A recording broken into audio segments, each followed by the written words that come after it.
BXB. It's in the game! Hey guys, it's me Ben, back with another review, and this time I'm looking at the assembly on Xbox One. And on one of the major bullet points, the first bullet point for the assembly on their official website, the Endreams website for this, is a great introduction to VR. So I'm really happy to be reviewing the assembly on Xbox One, which has no VR capabilities whatsoever. And you can definitely tell that the assembly was designed for VR in mind. First of all, because it's built on Unreal Engine 4 and the fidelity of the visuals is excellent. There's text and posters and things on the walls throughout, and you can always read them clearly and understand what they're saying, you know, without having to open up a separate screen. There's emails on screens, and all of that's read directly onto the screen itself, and it looks lovely. The game looks lovely. However, one of the more glaring results of it being designed for VR is that you can move around using the teleportation feature that a lot of VR games have to remove the possibility of nausea-induced movement from using an analog stick controller. So, you know, you can bring up an icon which shows like a shadow of where you will stand, and then you can just hit a button and fly to it, like teleport immediately to it, which is a little bit strange on the Xbox One, which doesn't have VR, and obviously I'm controlling it using, you know, the typical controller, so it's a little bit odd that they've left that in, but hey, that's not the end of the world. I mean, let's be honest, this is a quick and dirty port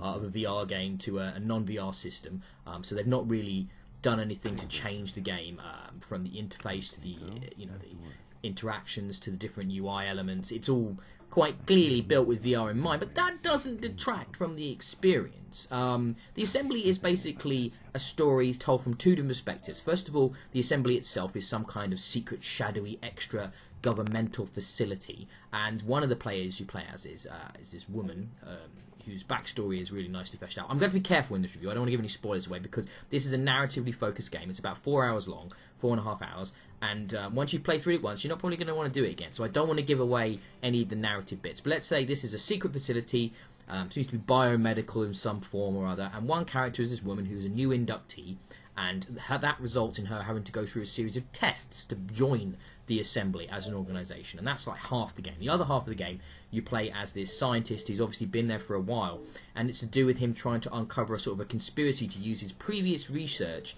in a way in which he isn't happy with, in a way that could be illegal and could be definitely unethical, and it's his sort of like quest to try and out to the people that are doing this, and you know, that's how the game starts and, you know, progresses through there with twists and turns and reveals. It's a nice story. It works really well. The gameplay is mostly point and click inventory, so you're walking around reading emails and picking up things, checking documents, listening to recordings. That's, you know, the bit you play as a scientist. And the other part, there's a lot of still walking around, clicking on things, reading things, listening to things, but it's done with a more of a puzzle sort of wrapper around it in those test environments. And I think it works well. It means that the gameplay feels fresh, it keeps feeling new and exciting and interesting. And, you know, the voice acting and the writing in this world are incredibly well done. Everything feels realistic, grounded, engaging. And, you know, really interesting, and it's a very real setting. It feels like a real thing that might be happening right now somewhere underground, you know, these shadowy organisations that exist, you know, for their own gains and their own goals, you know, selling to the highest bidder. And it's an sort of an evergreen story, an evergreen concept that'll mean, you know, most people are going to find it interested if you're, you know, at all into science or geopolitics or anything like that. It's a very mature setting with mature ideas, and I definitely enjoyed my time with the assembly. It's a shame it's so obviously a VR game that I'm not getting to experience in VR. That would have been definitely the ideal way of doing it, but hey, I can't hold it against them for wanting to get as much money back from the development. Clearly a lot of expertise and time and effort has gone into this development from a relatively small studio.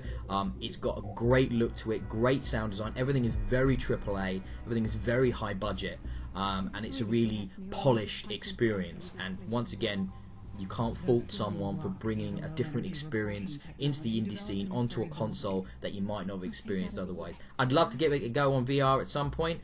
Who knows if I'll be able to. I don't own a VR set of any kind myself, but you know, maybe one day I'll be able to try it out and see how it's sort of meant to be played. But even with that in mind, it's still a really good experience on the Xbox One, and therefore I can definitely recommend it. While it doesn't do anything particularly new, while it's not particularly long, the price is borderline fair, not fair. I have to leave that one up to you, considering the length of the experience, but I'd say overall I'd recommend it. So because of that, I give the Assembly on Xbox One 3 stars. BXB. It's in the game.